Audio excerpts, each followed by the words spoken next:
तो आज मेरी वीडियो पर संजय जी का कमेंट आया। उन्होंने लिखा, शेफ़ मेरे पास 10+ ईयर्स का एक्सपीरियंस है, मैं न्यूजीलैंड आने के लिए कैसे अप्लाई करूं? और मुझे लगा ये सवाल सिर्फ संजय जी का नहीं है, बहुत सारे शेफ़्स इंडिया, यूके और दूसरे कंट्री से न्यूजीलैंड आना चाहते हैं, लेकिन उन्हें समझ नहीं आता कि शुरुआत कहाँ से करें।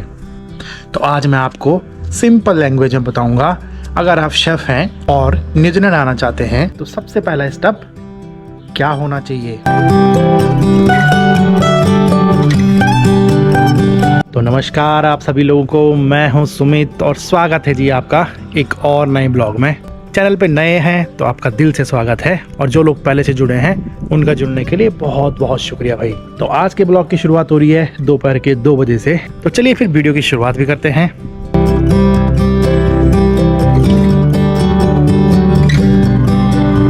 तो अब सबसे पहली बात है, अगर आप इंडिया में शेफ़ हो और 8-10 साल का एक्सपीरियंस है, तो सिर्फ एक्सपीरियंस होने का मतलब ये नहीं है कि आप सीधा न्यूजीलैंड का वीज़ा अप्लाई कर दोगे। सबसे पहले आपको ये देखना है कि आपका एक्चुअल शेफ़ एक्सपीरियंस क्या है, आपने किस टाइप के किचन में काम किया है, और आपके पास उस एक्सपीरियंस को प्रूव करने के प्रॉपर डॉक्यूमेंट्स हैं या नहीं। क्योंकि न्यूजीलैंड आने के प्रोसेस में सिर्फ ये नहीं देना कि मैं 10 साल से शेफ़ हूँ, इतना इनफ नहीं है। आपके एक्सपीरियंस लेटर्स, जॉब रोल्स और बाकी डॉक्यूमेंट्स बहुत इंपॉर्टेंट हो जाते हैं। तो जैसे संजय जी के पास 10 साल से ज़्यादा का एक्सपीरियंस है, ये डेफिनेटली एक अच्छी स्टार्टिंग पॉइंट है। अब नेक्स्ट क्वेश्चन ये है, न्यूजीलैंड में जॉब कैसे ढूंढें और कहाँ से अप्लाई करें। तो अब मान लेते हैं कि आपके पास एक्सपीरियंस भी है और डॉक्यूमेंट्स भी रेडी हैं। अब सबसे बड़ा सवाल आता है, न्यूजीलैंड में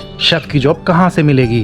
तो सबसे इम्पोर्टेंट चीज़ ये समझो, AEWB के लिए आपको न्यूजीलैंड के एक्रेडिटेड एम्प्लॉयर से फुल टाइम जॉब ऑफर चाहिए। जनरली जॉब कम से कम 30 घंटे पर वीक होनी चाहिए, और जॉब के लिए आप न्यूजीलैंड के जॉब पोर्टल्स पर शेफ्स, कॉमी शेफ्स, शेफ दी पार्टी या अपने एक्सपीरियंस के अकॉर्डिंग रोल सर्च कर सकते हो। लेकिन अप्लाई करते वक्त एम्प्लॉयर की एक्रेडिटेशन जरूर चेक कर लेना। इमिग्रेशन न्यूजीलैंड की ऑफिशियल वेबसाइट पर एक्रेडिटेड एम्प्लॉयर्स की लिस्ट है, जहां कंपनी या ट्रेडिंग नेम से सर्च कर सकते हो कि एम्प्लॉयर एक्रेडिटेड है या नहीं। और एक बहुत इंपॉर्टेंट बात है, जॉब ऑफर खरीदने के चक्कर में बिल्कुल मत पड़ना।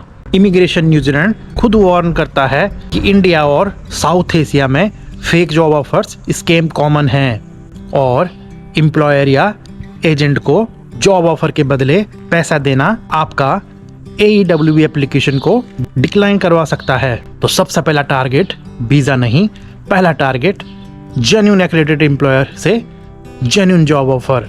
तो अब तीसरी इंपॉर्टेंट चीज़ आती है, वो है आपका CV।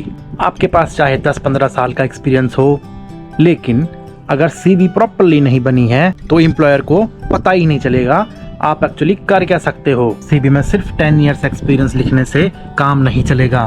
क्लियरली मेंशन करो कि आपने किस पोजीशन पर काम किया है, जैसे कॉमी शेफ, शेफ दी पार्टी, शू शेफ या हेड शेफ, एंड आपकी एक्चुअल स्किल्स क्या हैं। जैसे अगर आप इंडियन कुजीन में हैं तो करी, तंदूर, बल्क कुकिंग या किचन मैनेजमेंट, जो भी आप जनरली करते हो वो क्लियरली मेंशन करो।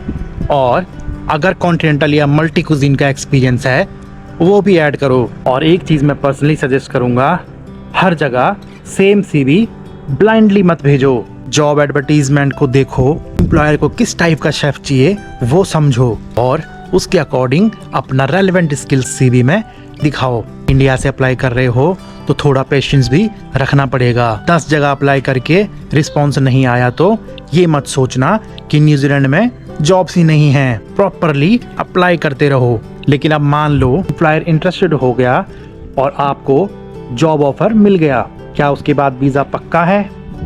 बिल्कुल नहीं। अब आता है सबसे इम्पोर्टेंट पार्ट, वो है वीज़ा रिक्वायरमेंट्स। तो अब मान लो कि आपको न्यूजीलैंड के एक्रेडिटेड एम्प्लॉयर से जेन्युइन जॉब ऑफर मिल गया। उसके बाद आता है AEWB यानी एक्रेडिटेड एम्प्लॉयर वर्क वीज़ा। अब यहाँ एक इम्पॉर्टेंट चीज़ समझना, सिर्फ CV में 10 साल का एक्सपीरियंस लिख देना इनफ नहीं है। करंट रूल्स के अकॉर्डिंग जनरली आपको कम से कम 2 साल का रेलेवेंट वर्क एक्सपीरियंस या न्यूजीलैंड फार्म वर्क के लेवल 4 या उससे ऊपर की रेलेवेंट क्वालिफिकेशन दिखानी होती है और एक्सपीरियंस को भी प्रूव करना पड़ेगा। Employment certificates, pay slips, tax document जैसे एविडेंस काम आ सकते हैं। सिर्फ सीवी सफिशिएंट नहीं है। और एक लेटेस्ट चेंज याद रखो, 1 जून 2026 से AEWB के जॉब्स के लिए इंग्लिश रिक्वायरमेंट आ गई है।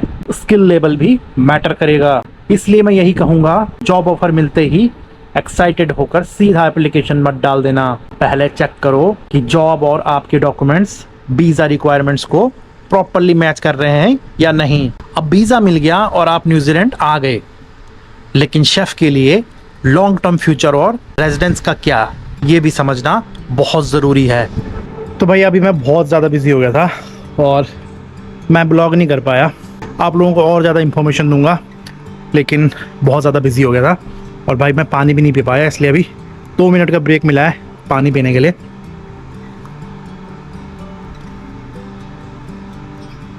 मैं कोशिश करूंगा कि काम से फ्री होके फिर आप लोगों को आगे की इन्फॉर्मेशन दूंगा। लेकिन फाइनली घर पे आ गया हूँ और अब आप लोगों को आगे की इन्फॉर्मेशन बताना कंटिन्यू करता हूँ। अब एक बहुत इंपॉर्टेंट बात उन शेफ्स के लिए जो सिर्फ न्यूजीलैंड आना नहीं बल्कि आगे चलकर यहाँ रेजिडेंट का प्लान भी कर रहे हैं। 24 अगस्त 2026 से स्किल माइग्रेंट कैटेगरी में नए रेजिडेंट पाथवे आ रहे हैं और शेफ ऑक्यूपेशन एम्बर लिस्ट में है।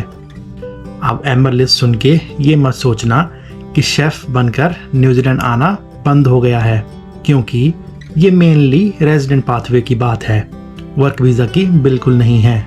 और अगर आप जानना चाहते हैं कि ये एम्बर लिस्ट क्या है, आपको भी जानना है, तो आप आई बटन में चेक कर सकते हैं। मैंने एक डिटेल वीडियो बना रखी है जिसमें मैंने बता रखी है एम्बर लिस्ट क्या है और रूल कब से लागू होंगे। और इमिग्रेशन रूल्स चेंज होते रहते हैं, इसलिए एप्लीकेशन करते वक्त इमिग्रेशन न्यूजीलैंड की ऑफिशियल वेबसाइट से लेटेस्ट रिक्वायरमेंट जरूर चेक करना। अब संजय जी का ऑफिशियल सवाल था, 10 इयर्स एक्सपीरियंस है तो इंडिया में बैठे बैठे कल से प्रैक्टिकली स्टार्ट क्या करें। चलो अब मैं आपको सिंपल ऑर्डर में बताता हूँ। तो अब अगर आप इंडिया में हैं और कल से ही स्टार्ट करना चाहते हैं, सबसे पहले अपना CV अपडेट करो, सारे एक्सपीरियंस और क्वालिफिकेशन डॉक्यूमेंट रेडी रखो। उसके बाद न्यूजीलैंड की जेन्युइन शेफ वैकेंसीज सर्च करो, एक्रेडिटेड एम्प्लॉयर को टारगेट करके रेगुलरली अप्लाई करो। आप अप्लाई कर सकते हैं ट्रेडमी से और सीक से। किसी को जॉब ऑफर के नाम पे पैसे बिल्कुल मत देना, बस पहला टारगेट रखो जेन्युइन एम्प्लॉयर तक अपनी प्रोफाइल पहुंचाना। आगे का प्रोसेस जॉब ऑफर के बाद स्टेप बाय स्टेप होता है। इंडिया से न्यूजीलैंड की जॉब सर्च करने में टाइम लग सकता है और रिजेक्शन भी आ सकते हैं, इसलिए 1-2 जगह अप्लाई करके रुकना मत, कंसिस्टेंटली अप्लाई करो, अपनी CV इंप्रूव करते रहो और जेन्युइन अपॉर्चुनिटीज का वेट करो। और सबसे जरूरी है शॉर्टकट के चक्कर में बिल्कुल मत पड़ना। तो संजय जी, अगर आपके पास 10 साल या 10 साल से ज्यादा का एक्सपीरियंस है तो डेफिनेटली आप न्यूजीलैंड में अपॉर्चुनिटीज को एक्सप्लोर कर सकते हो। बस प्रोसेस को step by step low, documents ready करो, अच्छी CV बनाओ, जेन्युइन एक्रेडिटेड एम्प्लॉयर को अप्लाई करो और किसी शॉर्टकट या पेड जॉब ऑफर के चक्कर में मत पड़ना। तो आई होप आपको वीडियो पसंद आया होगा। अगर आपको वीडियो पसंद आए तो प्लीज़ वीडियो को लाइक करें, चैनल को सब्सक्राइब करें और कमेंट करें कि आपको क्या जानना है। तो मैं कोशिश करूँगा कि अच्छे से अच्छे तरीके से इंफॉर्मेशन कलेक्ट करूँ और आप लोगों तक पहुँचाऊँ। तो मैं सुमित मिलता हूँ आपसे अगले ब्लॉग में, तब तक के लिए।